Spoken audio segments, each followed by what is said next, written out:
now my pleasure to introduce Otis Jennings. Otis is a member of the class of 1990. I've known Otis for 5 years as we've served on the Alumni Board together.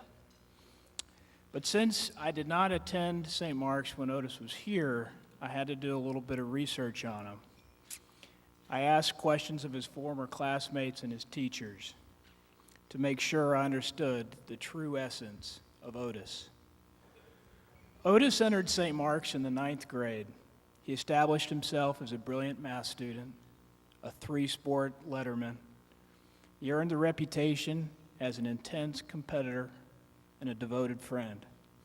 Teachers and fellow alumni quickly point out that the man knew how to have fun, whether it was in the classroom, on the football field, or on the second floor of the Green Library. J.T. Sutcliffe said it best. When one looks back at the contributions Otis made to our academic and extracurricular program while he was a marksman, one is tempted to wonder if a mistake hasn't been made. If the accomplishments of several students haven't erroneously been blended into Otis's profile. However, those of us who have had the joy of teaching him and learning from him know otherwise.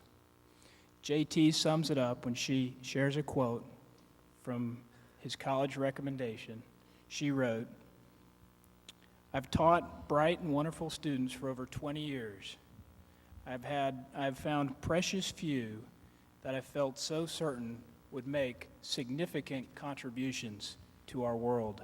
Otis Jennings will leave his mark, and we will all be better for it."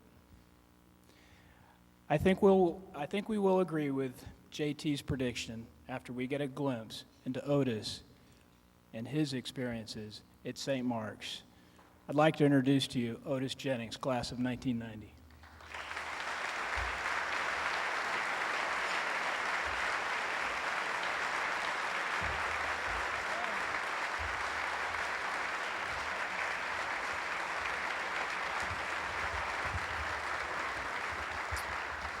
Thanks. Earlier this year, I received a phone call from David Denny, Brian Hargrove, and Scott Jolly. I was nervous at first. I hadn't made my yearly contribution to St. Mark's yet. But unlike many of you, I'm not quite a big fish yet, and this was not a development call. They were calling about tonight, and they were really excited about tonight, and I got excited about tonight, and we started talking about how it was long overdue, and they invited me to be the speaker, and I got quiet. I got nervous, and they went on, and they kept talking, though. They kept, saying how appropriate it was for me to speak. And, I wasn't really paying, I think my ears shut down, too. I wasn't paying attention. I think somewhere in there, Brian Hargrove expressed his love for me. All of this was unnecessary, though, because I couldn't say no. And Brian, you had me at hello. So good evening. It is such a privilege to speak on behalf of the entire St. Mark's family in acknowledging St. Mark's most precious resource, its people. I am but one of the roughly 3,100 alumni, many of whom openly acknowledge the profound and lasting effect that teachers and staff have had on our educations, our development as men, and our successes in life. My goal tonight is to capture, through a few of my personal experiences, a sense of just how precious and special a place St. Mark's is as a result of its employees going above and beyond their already broadly defined job descriptions. Piece of unsolicited advice to tonight's organizers, though: the next time you have to choose a speaker for an event, make sure your choice upon learning of his selection does not become speechless, as I did for an extended period. This is indeed a humbling responsibility. On this night dedicated to celebrating the contributions of many to St. Mark's in general and to our educators specifically, I would be remiss not to acknowledge my first teachers, my parents, Otis and Lily Jennings. My father and I share many attributes. In particular, we think alike. We both require frequent creative outlets and stimuli. Fortunately for me, I have my research. There's no doubt that if Otis had had the educational resources and structures in place that I had, that he helped to provide for me, he would also be teaching, as I do, and surely working on projects much more important than mine. My mother has faithfully and enthusiastically supported every academic interest that I have ever pursued. However, she did express some apprehension about my matriculation to a certain private school on the other side of town. She's my biggest fan. Clearly, I'm a product of my parents. I have to apologize now, though, for not mentioning by name everyone at St. Mark's who has impacted my life. There are far too many, and my speech has already been cut in half by the powers that be. But hopefully, I will at least get to greet each one of you tonight and express my extreme gratitude. I was an 8th grader at Spence Middle School and coming into my own, successfully competing in math contests, completing a phenomenal growth spurt, and participating in organized sports for the first time. Life was pretty good. The biggest math contest that year, ceremoniously entitled Math Counts, was held at SMU. I placed third that day behind Jeff Quillisi and James Jones. I rarely studied the math competition. They were typically sickly, bespectacled, and hunched over. But Jeff and James were different, confident. I think they expected to win. Their coach, on the other hand, was a little nerdy, but I left that day with a lasting impression. I wanted what these guys had, a St. Mark's education. On the first day of class, fall 1986, I was sitting in Mr. Cochero's class and flying high. You see, Mr. Cochero was that nerdy coach, and he was all mine. He looked at me curiously. "What are you doing here?" Mr. Cochero's booming voice startled me. I think it belongs to a bigger person. He led me down the long corridors of the math and science quadrangle. I remember being intimidated by this word, quadrangle, and I call myself a mathematician. We walked in silence. Was I in trouble? He marched me directly into Maxine Kamak's room, where the advanced geometry class was taught. This is where you belong. Throughout my experience at St. Mark's, I've always had the feeling of being looked after, protected, taken care of, even in classes where my performance was below average. For instance, French and English were challenges, and at least in that first year, C's were a mainstay on my grading reports. Comments, those 2-by-6-inch pieces of paper that contained a letter grade, and so much more. We all remember the personalized notes written by the instructors to students and their parents. For a public school kid like me, this was a device of incredible powers. Powers of praise, encouragement, acknowledgement, rebuke, scorn, doom. Comments were calls to action, initiators of self-reflection, forebearers of imminent and escalating problems, guidelines for corrective measures, pats on the back, and unlike grades, unequivocal. Pardon the colloquialism, but comments kept it real. Comments were manifestations of teachers' dedication to both their craft and to our individual growth, and I've kept a few over the years as reminders. After my freshman year of college, Curtis Smith invited me to join a fledgling St. Mark's summer program intended to expose public middle school kids, predominantly minorities, to the rigors and joys of St. Mark's. The program exposed counselors like myself to the possible teaching careers. Curtis took his role of teaching guru seriously. Lectures on his pedagogical approach were replete with feel-good phrases. His goals to elicit aha moments and to raise the students' academic goosebumps were hokey. I know.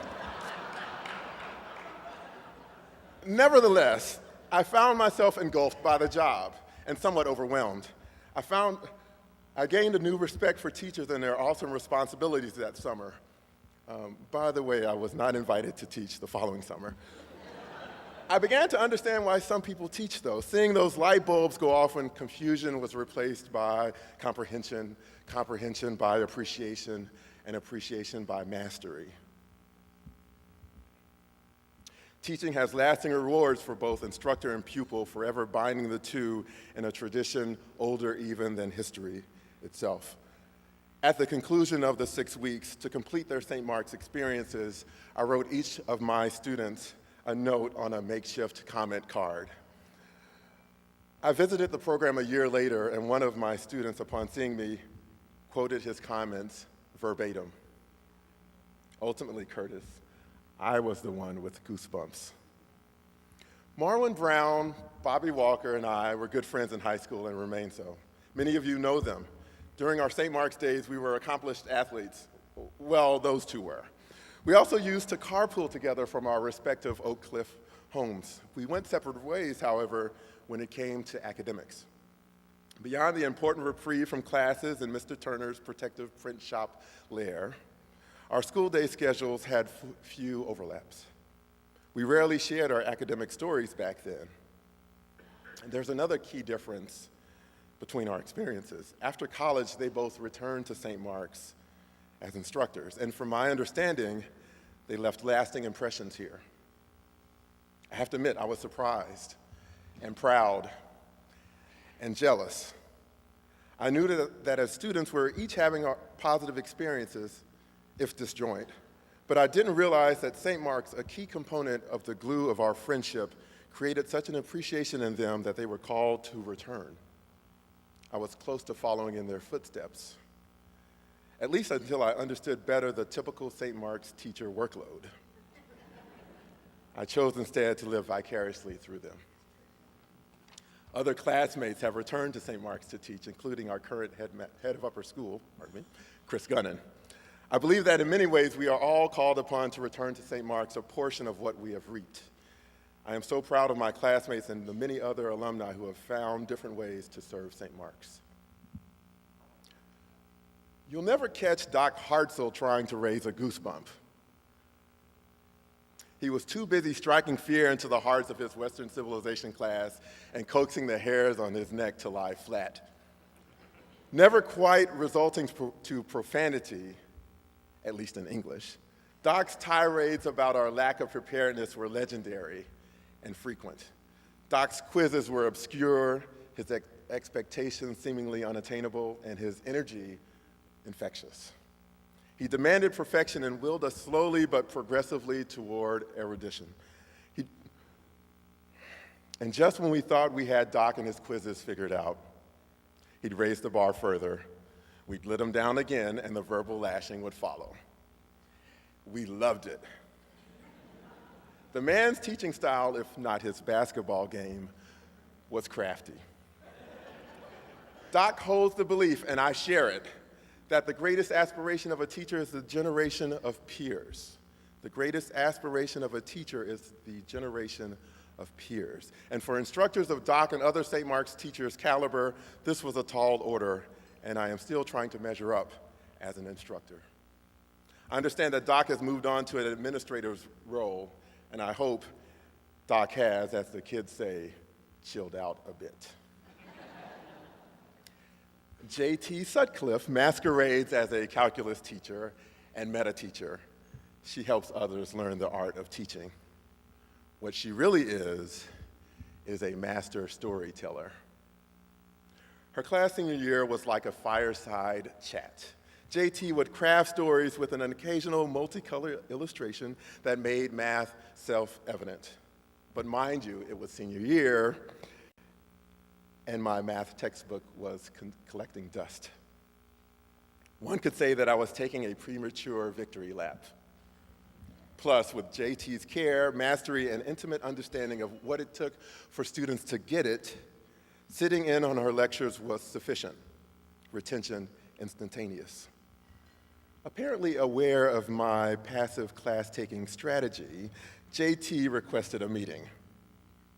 In the sternest demeanor she could muster, JT chastised me for my brazen senioritis, that I was doing myself a disservice and that I would need the skill of being able to read math text and understand it without the help of an interpreter as herself. Oh, how right she was. I missed class soon thereafter, and to this day, I still have difficulties with that day's topic, the chain rule. I'll be here for a few days, and hopefully I'll get to sit in JT's class for a refresher course. My job as a professor requires that I read and referee mathematical papers that have been submitted to journals. JT, how did you know? Attending St. Mark's was made possible because of the school's generous financial aid policy. And my understanding is that the percentage of students receiving financial aid has increased to 18%. It pleases me to see that St. Mark's remains committed to a diversity of social economic status, race, culture, religion, ideas, and talents among its student body and workforce, to everyone's benefit. Each summer, we would receive a financial aid package for the upcoming year. The aid package for that victory lap year was not as significant as it had been in previous years. Understandably, this caused some consternation in the Jennings household. My two sisters were both in college, and a tough decision loomed. My father and I were in favor of holding out for a slightly better offer.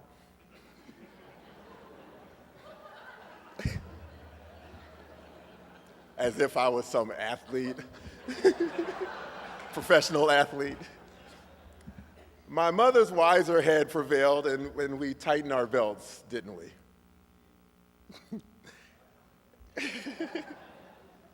In the interim, the Hartzels made an amazing proposition. They offered to adopt me so that I would be the child of a St. Mark's employee, reducing the cost considerably. Given my appetite back then, I'm sure they expected my birth parents to continue feeding me. We didn't take them up on the offer. Neither did we forget the incredible display of generosity. Dedicated, nurturing, challenging, personable, empathizing, and professional, the people of St. Mark's represent what is best in education, and life for that matter. They serve as tangible evidence that excellence is indeed a reasonable and attainable goal. It's a shame that most children do not enjoy such resources. It's also a shame when such resources are not fully appreciated. I have to admit, for a while, I resented St. Mark's for that financial aid episode. And I'm sure we all have had events, big and small, that have left rifts between us and St. Mark's and our St. Mark's classmates. I suggest responding to this frustration in constructive ways. For instance, I make modest contributions with the hope that St. Mark's' inability to respond to financial hardships among its students are fewer in number now than they were in 1989. We should remember that St. Mark's belongs to all of us, and its future is in our hands to mold as we see fit. I encourage you all to get involved. Give career advice to students, or make yourself available otherwise as a resource to the school. Contact your classmates and bury old hatchets. Life's too short. Recent untimely deaths, in particular that of Dwight Coleman, class of 1975, who played a pivotal role in my matriculation to Princeton, have made me acutely aware of important people in my life. In my parents' church, they have a saying. Whenever they recognize someone for extraordinary service, they emphasize the need to establish a habit of acknowledging those around us while these individuals are still in our presence. The saying goes, and perhaps you share it, that we should give them flowers while they still can smell them. To those who have shared their exceptional gifts to St. Mark's over the years, from all of us who have benefited in ways we have yet to even realize, thank you from the bottom of our hearts. Thank you, St. Mark's. Thank you to my family, teachers, coaches, and friends who have impacted me so profoundly. I will always strive to do my part to uphold the values and lessons you have taught me. Thank you.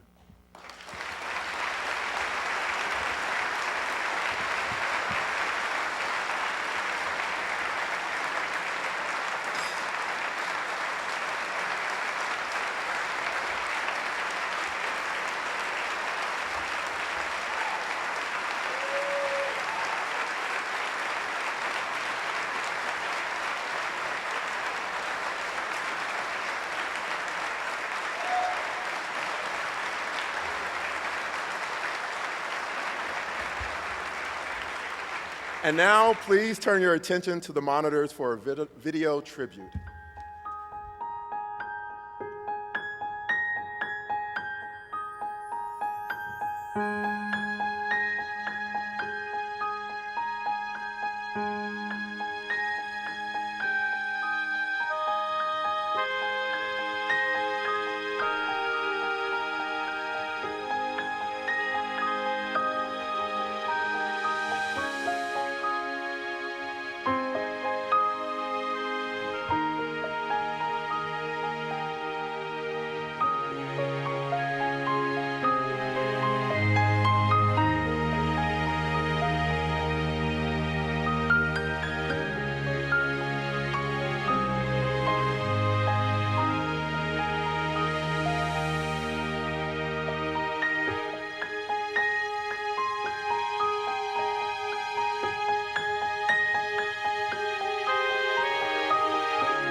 Ladies and gentlemen, please join me in welcoming our Eugene McDermott headmaster, Arnold Holtberg.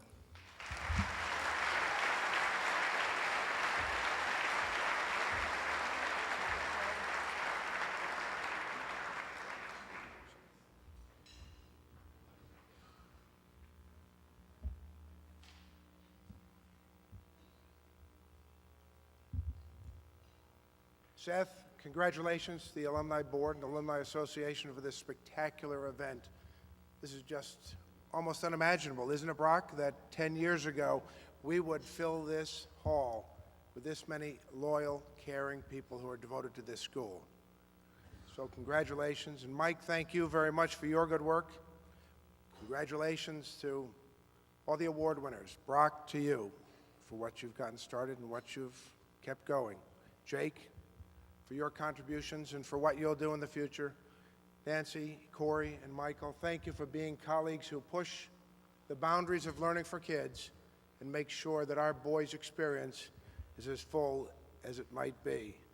And thanks to David Deeney and his team for once again supporting an absolutely first-rate event for this community. Thank you very much.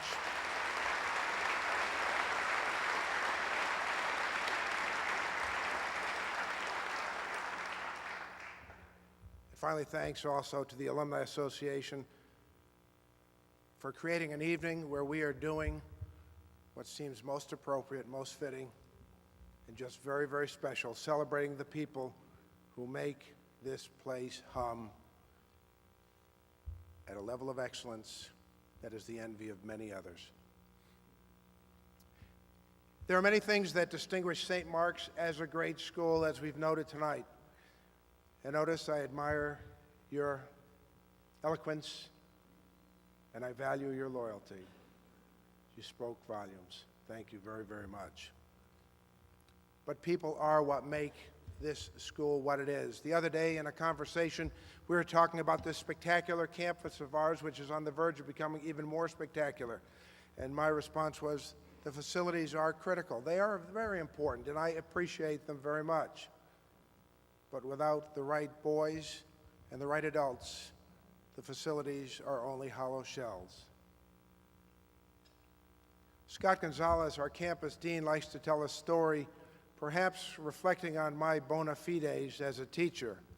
But during his first year at the school, he was in the corridor of Davis Hall outside my office, where I teach my section of 9th grade Ancient and Medieval History and Religion. And for some reason, the class hour had started, but the boys were still in the corridor, I'm sure making no noise whatsoever. And Scott came upon them as a new faculty member, addressing them, saying, "Boys, what are you doing out here, and where is your teacher?" One of the boys responded by saying, "Sir, we don't have a teacher, we have the headmaster." Oftentimes when I travel on planes, I make it a habit to bring papers to correct, and my seatmates will often ask me what I do, and I say that I teach boys history, and that is what I do. And what I value so much about our teachers and all the others who work at St. Mark's, because after all, anyone who works in a school is a teacher, whether in the classroom, on the sports field, in the dining room. We all teach valuable lessons to our charge.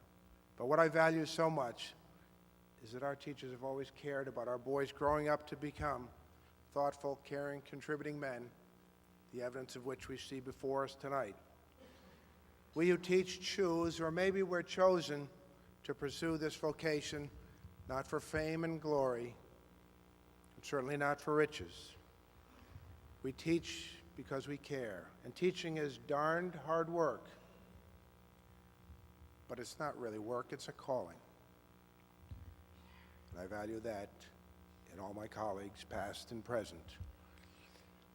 As I stand here tonight, I'm reminded of my experiences as a boy growing up. And If by Rudyard Kipling, if you can keep your head when all about you, and so forth. My 6th grade teacher gave me the gift of If, copies of which I have at home and in my office. A poem that means a great deal in my life. The great liberator, Simón Bolívar, My 5th grade teacher gave me that gift. I can get by in France using French because I had wonderful teachers in high school. And I set my sights higher as a 16-year-old because my crusty, old school, even for 1964 high school football coach uttered a couple of poignant phrases to me. And I think of our teachers in that regard and the difference they've made in the lives of our men. Those teachers who are recommended for who's who among America's teachers because they have touched their students' lives in profound and indelible ways. The teacher recently invited to attend a major function at a very prominent university at the recommendation of one of our boys because of the difference that teacher made. How about roaming the corridors of St. Mark's at 7:15 a.m. on any school day to see classrooms with teachers and boys together working on the day's assignments, attending any student event and bumping into faculty and staff supporting their kids, listening to teachers discuss their students at grade level meetings, offering important insights aimed at helping boys grow, and knowing that all practical matters at the school will be handled perfectly by staff members who are devoted to this place and its commitment to excellence. What has always separated St. Mark's from the rest of the pack? Quality. We've seen evidence tonight. We've heard it in Otis's remarks. You've reminded one another. But quality. A few years ago, I was at a conference of the International Boys' School Coalition in Perth, Western Australia. And I was touring the facilities of the host school with our host, the Australian head, and another American head of a very prominent American boys' school. As we toured, we went into a science class, and my Australian colleague introduced my American colleague and said, "Here is so-and-so from such and such school, an extraordinary school." And then he turned to me and he said, "Here's Mr. Holtberg from St. Mark's School of Texas, an even more extraordinary school." So our reputation exceeds the boundaries of even this country and continent. Qualities: mentor, friend, expert, the passionate, character, and characters, many of whom are in this room and make every day more colorful and have made every day more colorful at St. Mark's. Loyalty and longevity. Do you know that at this time we have 39 faculty members who have spent 20 or more years at St. Mark's? That's pretty remarkable. And tonight, 5 men are among us who have given 40 or more years of active service to the school. And I'd like them to stand for a moment as I call the names. Arthur Douglas, Tom Adams, Michael Bennett, J.J. Connolly, Ken Owens. This is the school.